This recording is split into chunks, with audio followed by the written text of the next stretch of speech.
A patët mbështetje nga Federata Serbe e Futbollit?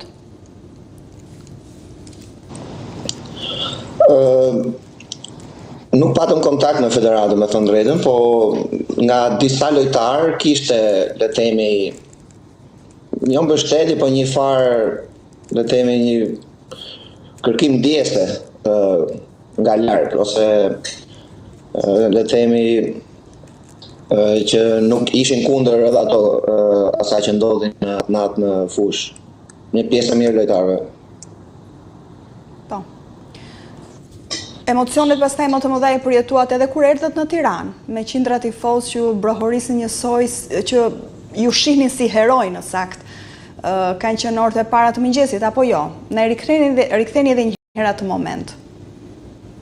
Po, ne kemi qëndruar rreth 4 orë në përdhom, tek dhomat e stadiumit, sepse situata ishte akoma në tension, edhe mbas neshjes. Edhe pastaj mbas 4 orëve jemi shoqëruar nga forcat shumë të policie deri në aeroportin e Beogradit. Aty kemi marrë atë avionin, kemi kthyer në Tiranë. Në Tiranë ishte komplet, domethënë ne nuk e ndjenim atë, le të themi, euforinë e njerëzve që po kur shkum në Tiranë ishte diçka që nuk e prisnim atë pritje. Ishte pritje mjaft emocionuese. Më them një nga momentet më emocionuese në jetën time ose në karrierën time si futbollist. Po. Ndërkaq, nesër është një tjetër ndeshje me Serbinë. Çfarë pret nga kjo kombëtare?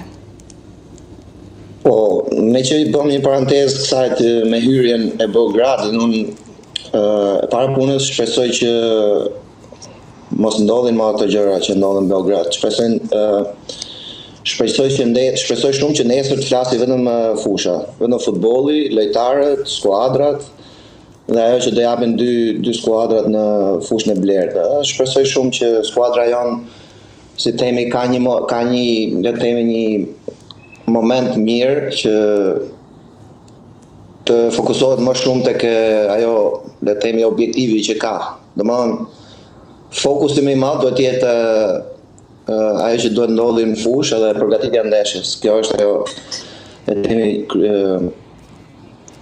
gjëja kryesore e kësaj sfide. Si e shihni kombëtaren sot me kombëtaren e atëhershme ku ju bënit pjesë, që ishte në Beograd ansi? Çfarë të përbashkëtash dhe çfarë diferenca shihni?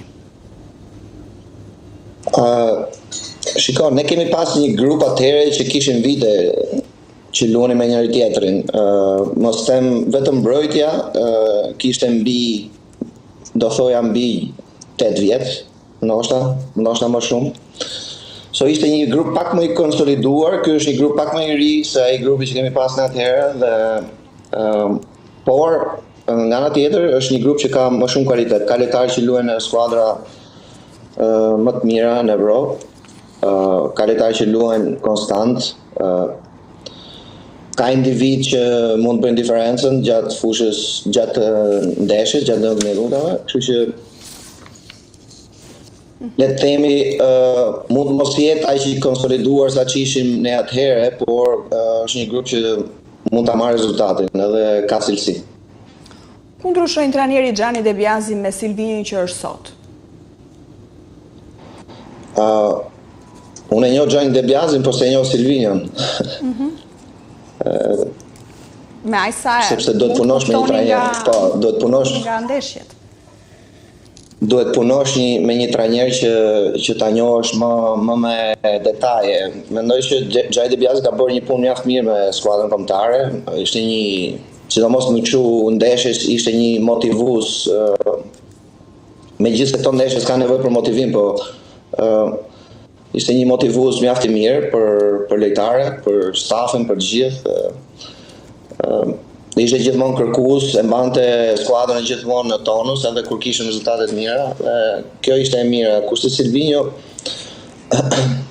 ka bërë një punë mjaft mirë deri tani me skuadrën kombëtare, nuk e ka pasur flesë, ka ndruar dhe gjeneratën, le të themi, ka ndruar brezin.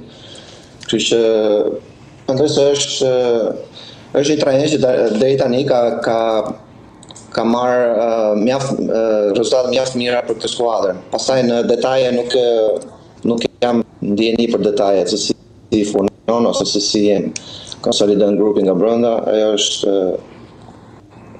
gjë tjetër. Kush mund ta bëjë diferencën në ndeshje të tilla? Unë mendoj se ndeshjen të tilla, pavarësisht ju do mendoni ai që le të themi lojtarët ose unë mendoj se ndeshje